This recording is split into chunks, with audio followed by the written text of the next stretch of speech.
Dear Blue Mountaineers, welcome to online classes conducted by Blue Mount Senior Secondary School, Dalsing Sarai. I am Siaram Singh from the Department of English in Blue Mount Senior Secondary School, Dalsing Sarai. I am going to teach the students of class 3. The first chapter of the English textbook is The Rainbow. First of all, I recite this poem. Boats sail on the rivers and ships sail on the seas, but clouds that sail across the sky are prettier far than these.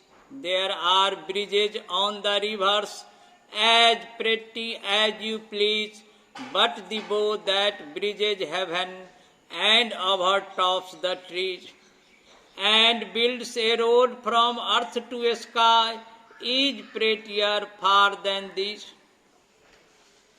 The rainbow का अर्थ होता है इंद्रधनुष। बच्चों, तुमने आकाश में इंद्रधनुष को अवश्य देखा होगा।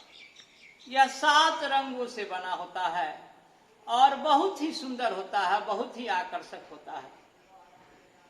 अब चलिए इसका हम शब्दार्थ आपको बताते हैं। Boat sail on the rivers, शब्दार्थ और भावार्थ। यहाँ boat sails on the rivers यानी नदियों में नावें चलती है, and ship sail on the seas, समुद्रों में जहाज चलते, पानी वाले जहाज। But clouds that sail across the sky, लेकिन बादल पूरे आकाश को इस पार से उस पार करती है, उमड़ती घुमड़ती रहती है। आर प्रेटियर फार देन दी, यह बादल जो है ये ऊपर वाले बोट्स नाव और पानी वाले जहाज से सुंदर है। There are bridges on the rivers, नदियों में पुल होते हैं। As pretty as you please, इतना सुंदर होता है कि तुम खुश हो जाओ। But the bow that bridges heaven, लेकिन इंद्रधनुष दैट ब्रिजेज हेवन, वह स्वर्ग का पुल होता है और वह प्रकृति के द्वारा बनाया हुआ होता है। And over tops the trees, और वह पेड़ों के ऊपर बना हुआ रहता है। And builds a road from earth to sky, वह एक सड़क बना देती है पृथ्वी से आकाश की ओर। एज प्रेटियर फार देन दीज, वह जितने भी ऊपर के नाव या जहाज होते हैं वो सबों से सुंदर होते हैं, बहुत ही आकर्षक होते हैं कि वह सड़क पृथ्वी से आकाश तक बन जाता है और वह स्वर्गलोक का पुल है।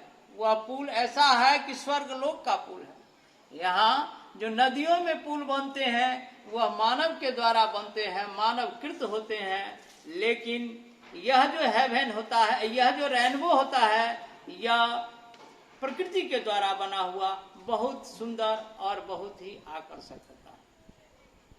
अब नीचे वर्ल्ड बैंक में यह प्रेटियर दिया गया है, जिसका अर्थ होता है मोर ब्यूटीफुल, बहुत सुंदर। उसके बाद है प्लीज, विश, यानी उसकी इच्छा। प्लीज का अर्थ होता है इच्छा। और इसके बाद भी आपको जो कठिन वर्ड होगा वह आप डिक्शनरी से या गूगल के सहायता से उसको जानने का कोशिश करेंगे। अब होमवर्क में क्वेश्चन नंबर ए है, tick the correct option. First है what sails on the rivers. इसमें 3 ऑप्शन दिया गया है, बोट्स, शिप्स और स्टीमर्स।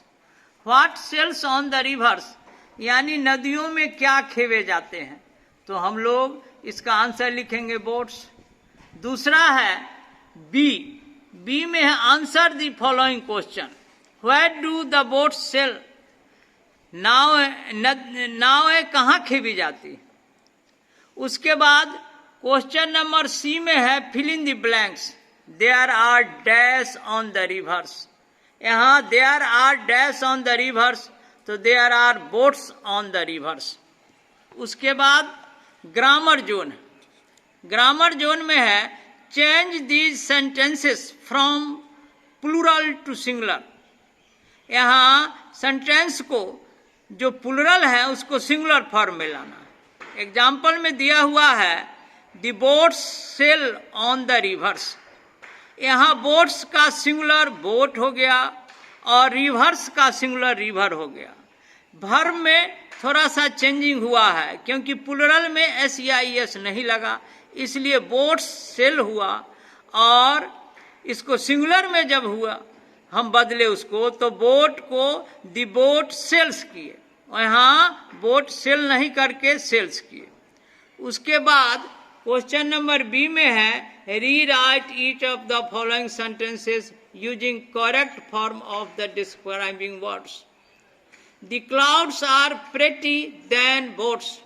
अब यहाँ प्रेटी का comparative degree, the clouds are prettier than boats, यानी प्रेटी का प्रेटियर हो गया। उसी तरह से नीचे है a horse is tall than a deer, तो टॉल का यहाँ टॉलर हो जाएगा। उसके बाद क्वेश्चन नंबर सी है select the correct form of the verbs given in the brackets. यहाँ पहला दिया हुआ है बोट्स, उसके बाद ब्रैकेट में सेल और सेल्स दो दिया गया है। ऑन द रिवर्स है तो बोट्स प्लूरल में है इसलिए यहाँ सेल हो, अगर बोट रहता तो सेल्स होता। उसके बाद राइटिंग जोन है, राइटिंग जोन में correct spellings of the following words.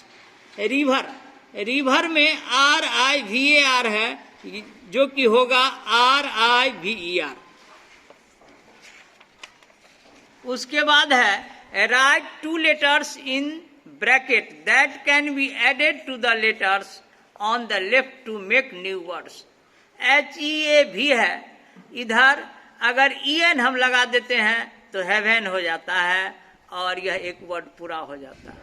और भी जितने भी हैं उसमें EN जोड़ करके आप वर्ड बना सकते हैं।